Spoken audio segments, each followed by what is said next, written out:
আসসালামু আলাইকুম এভরিওয়ান, কেমন আছেন সবাই? আশা করি সবাই ভালো আছেন। আমি আলহামদুলিল্লাহ ভালো আছি। আজকের ভিডিওতে আমি আপনাদের দেখাবো ইনস্টাগ্রামের খুবই গুরুত্বপূর্ণ একটি সেটিংস। ইনস্টাগ্রামে গোপনে আপনারা এসএমএস দেখবেন, কিন্তু তারা বুঝতেই পারবে না যে আপনারা তাদের এসএমএসটি সিন করেছেন।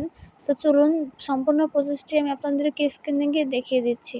Welcome to my mobile screen. আমি এখন ইনস্টাগ্রাম অ্যাপসটি ওপেন করে নেব। প্রোফাইলে ক্লিক করব। 3 লাইন মেনুতে ক্লিক করব। স্ক্রল করে নিচের দিকে চলে আসব। মেসেজেস অ্যান্ড স্টোরি রিপ্লাইস এখানে ক্লিক করব। শো রিড রিসিপ্ট এখানে ক্লিক করব। এটা অন করা আছে, আমি এখন অফ করে দেব। তাহলে আমি কারো এসএমএস সিন করলে সেটা বুঝতে পারবে না যে আমি সিন করেছি। আমার এই ভিডিও যদি আপনাদের একটু হলেও কাজে লাগে তাহলে অবশ্যই একটি লাইক, কমেন্ট, শেয়ার এবং সাবস্ক্রাইব করতে ভুলবেন না। আসসালামু আলাইকুম।